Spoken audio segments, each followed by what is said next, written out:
Hello, dear all. My presentation is about climate change and how climate change influence on water resources worldwide. So in our region in Central Asia, we have a lot of problem with water resources. This year we had a big floods in Kazakhstan, but last year we had a big droughts. At the same time, there is a big changes in the ocean level. So water level in ocean is increasing. So how we can work on this issue? With this presentation, I would like to share some thoughts how we can work on the mitigation of ocean level by using flood MAR approach or flood managed aquifer recharge. If we hold more water on continents, how it may influence on sea level. For the last 25 years, the ocean level increased on 7.5 centimeters, and each year level is increasing up to 3 millimeters. And worldwide losses because of these changes, it's about $1 trillion per year. If we use this approach, $1 invested in advance will save up to $6 in emergency damage prevention costs. We may have this amount of money if we divide $1 trillion on 6. It could be about $166 billion per year. So this amount potentially could be applied for this type of approach, which related on water holding in underground. So if we hold more water underground on continents, this water could be excluded from water balance on the earth, so we'll have less evaporation, and it may work on ocean level stabilization. So this is a strategy what could we use for sea level stabilization. So United States, for example, works on this issue. So you may see here, if you check these links, you may see that United States and in cooperation with Canada, they work on mitigation of this issue. They work on modeling, prediction analysis, what might happen with sea level rise, and a lot of big cities and very expensive cities like New York and Boston, and here Florida, Los Angeles, they're in danger that sea level may create a lot of damages for these big cities, and some cities could be underwater. And we are working on the project which is related to this procedures, which calls flood MAR, flood managed aquifer recharge. So it's supported by Germany, and so you may check this link. It's related to water collection, flood water collection, and with adaptation of managed aquifer recharge to keep and to hold more water underground. And this strategy based on adaptation and listening and trying to understand a natural water cycle without destruction nature. So it's very important to understand, to follow how water moves, and try to influence on water movement without big distractions. So instead of building big dams, reservoirs, it's more rational try to hold water underground. So the problem of many countries, including Central Asia and Kazakhstan now, that we're trying to build more dams, reservoirs, and all these dams and reservoirs distract much water movement, and we have big reservoirs, and big reservoirs increase evaporation. So if we try to hold more water underground, will be less evaporation and less destruction. And so it may, I hope it may work for this issue. And so this you may see the schemes, how it works in many countries. So it's natural flood control system by using retention pond considering topography. So many countries had a big problem. For example, Pakistan, they built here big dams and these big dams crashed, and for last several years still Pakistan have a big problems. It was very difficult to recover because of these big floods and big dams were crashed. And we had similar problems in Kazakhstan when several dams crashed, and it was very costly for our budget in Kazakhstan to recover, to pay all this compensation. So it's more rational. Do not do this type of construction. Do not build big dams, and try to follow nature and investigate more topography, and to have more retention ponds, for example, here on the left side, right side, and put some ponds, retention ponds on farmers' land, and during the flood season, collect this water, and water maybe just move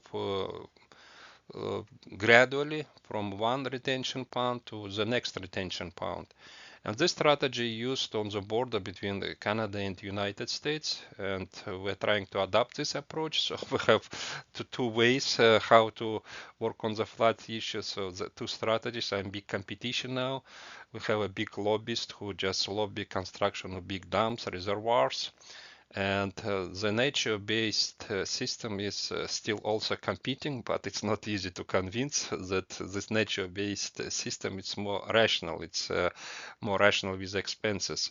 So this approach is used on this Red River Basin Commission, and farmers they control this transboundary basin, and they just try to build more retention pond and make work on modeling for what may happen 15, 25, 50, 100 years, and to model these flood zones, and if some houses or some areas are under flood zones, so they recommend to move these areas, and so it will be more rational. And we're trying to convince our government to use this approach. And another big problem what we have in Kazakhstan Central Asia generally, so we are not using efficiently our wetland ponds, and quite often we're just trying to increase agriculture and destroy these wetland swamp areas. But these areas actually could be also productive, and quite often it's more rational to keep wetland swamps, because swamps are natural and it's very important for restoration and for water cleaning and for flora, fauna, and it could be economically beneficial also. So this is another approach what we're trying to convince that we should keep more swamps in our region. And for this approach, it will be reasonable to learn how other countries works on these issues. And for example, this DAX University, how this nature-based system and the balance of ecotourism, eco-hunting, and all these activities are in balance. And this approach may provide some economical benefits for communities, and so we are trying to adopt this approach, and it could be interesting to learn how Canada and United States use this training program and convince farmers to keep more swamps in the areas. And next approach, what we are hoping to adopt, it's related to contour strip organization of agricultural lands. So generally, this type of forest strip lines were popular before, but these days it's not used often because it requires some time to grow all these trees, and farmers don't have big incentives to do all this stuff, to grow all these trees, and big farming organizations and big agro corporations, they try to get out all these trees and use big machines, big tractors, and plant something. And this nature-based system is using rarely now. but we're trying to come back to this strategy and use this approach because this approach quite popular in some countries, and they're very good for flood mitigation, for snow collection, for water collection. And this approach works for water collection underground also. If we have this type of small canals, this approach is quite popular now in India, for example, now, and other countries who are trying to restore, and some countries in Africa, they use this technology, and we are trying to convince our countries and Kazakhstan, Central Asia, to use this approach to accumulate this water, and it may help to collect more water, and this approach may work also for flood mitigation. And for example, this type of strategy is popular now in California, and California had a lot of problems with water resources, and it was popular to build big dams before, but now California is trying to destroy most of their dams and use more natural system to collect water underground. So you may check this link, how it works. So water is collected on a farmer's land, and during the flood season, and water just simply injects and collects underground. And so we're trying to convince Kazakhstan, Central Asia to use this strategy also. And this flood issues is connected to other disasters, and in Canada, United States, this approach is used, that all disaster events quite connected. So it's very difficult to divide that. We will have one disaster one time, for example, earthquake this time, and floods will be next time, or fires will be another day. So in this way, our ministries quite often think, and many of our agencies and ministries divide all these duties, and they are not well connected to each other. But a lot of disasters work like a domino effect. If something happened, it may create another problem. For example, if earthquake happened, it may crash dams, and dams may create some floods, and some electrical stuff may be on the top level, and some fires may happen on the surface, and flood could be underground, and so it could be different mixture of different disaster events. That's why it's very important to work in connection, in cooperation with different agencies. So we're trying to convince also our agencies and ministries of disaster events that this type of platforms as HAZUS could be adapted and used in our countries. And this program is connected also to insurance business, because when we had this big disaster event in Kazakhstan, mostly government budget of governments were responsible for all these expenses, and insurance business is not well developed. And in Canada, United States, for example, this platform used a lot by insurance companies, and insurance companies are responsible for all these activities, and they have interest to convince people to build the constructions in proper way. And in some areas, for example, do not build buildings in the swamp areas. And so this type of platform would be reasonable to adopt and learn in our region. So it's our initiative, how we can expand it. And you may check this link, that this HAZUS program is quite good tool. And if some people have interest and some researchers have interest, we may investigate how we may adapt this type of tool. If you have something similar, let's review what you have, colleagues, and review how we may use this type of approach for middle latitude network region partners. And for this purpose, we are hoping to develop some training program, because one of the problem what we have, that we don't plan properly and we don't play so big decision makers, diplomats, and ministers don't play games quite often. But it will be very helpful to play some games related to disaster event and work on different scenarios. So, for example, this Federal Emergency Agency, they have disaster might game and United Nations disaster risk reduction. They have also some gaming tools and prepare different scenarios, and people can be prepared and for different disaster by playing games and prepare different scenarios.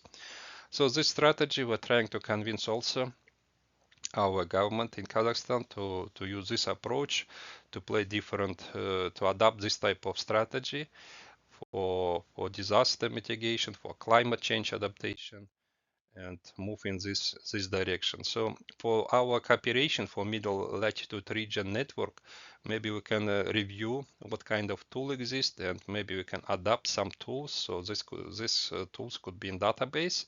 If you have some other tools, we can add here and review which one is more reasonable and applicable for our region. And let's review what we can adapt. Yeah. And this strategy well connected to this issue of oceans level rise or sea level rise. So you may see that sea level rise will influence on this region. So for example, here you may see this region could be flooded, and you may see this from the melting of Arctic Ocean. So this region will be flooded. Kazakhstan is here. So potentially Kazakhstan may hold a big amount of water, because we have huge mining industry in Kazakhstan, and Kazakhstan potentially may hold this water and from this Arctic Ocean. So you may see this area, we have a huge mining industry, we have a lot of holes, and a big amount of water can be held on in Kazakhstan, on this continent, Central Asia. And so you may see this region also, Canada, United States, this territory, they may hold also a big amount of water, and Canada, United States work in this direction with expansion of this approach like flat mar to hold this water, because you may see this Florida, all these big cities like New York, all of them are flooded and they may have more problems. So, and this Arctic Ocean, so Russia is here and Canada is here, so this huge Arctic Ocean. And so it will be reasonable to collect and work in this direction to develop technologies to hold this water more on continents.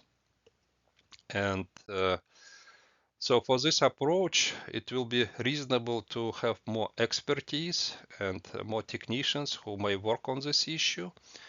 And we invite you, experts who work on this sea level issues and GIS applications, and anybody who may have interest to expand to study the surface groundwater models and apply for this type of project, for example, for this region or for this region.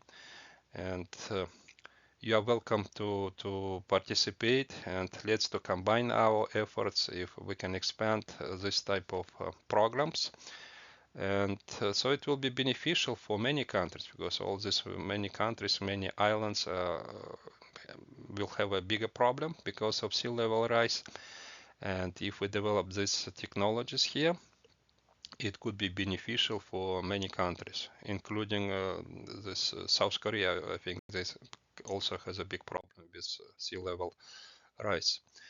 And what we can do, we can develop some kind of exchange dual training program. We can study what's going on in Canada, United States. So we may have some kind of a small exchange program, dual exchange program between our region, between this network. So for example, we may study what we have in this region, for what we have in Kazakhstan, what we have in this region. So dual exchange program. And it could be connected to the certification training program. So for example, we may have some English training program for several courses, for example, half year or something like this, and technicians training program. You may check this link, for example, JS application specialists, And the next level is HASUS or something similar as HASUS, HASUS JS application specialist, who may work on this application of HASUS for different purposes. And next, HASUS game specialist. So this disaster mind game, for example, how to adapt it. So it could be, each training could be, for example, 1 semester or 2 semesters, and it could be combination of online, offline training.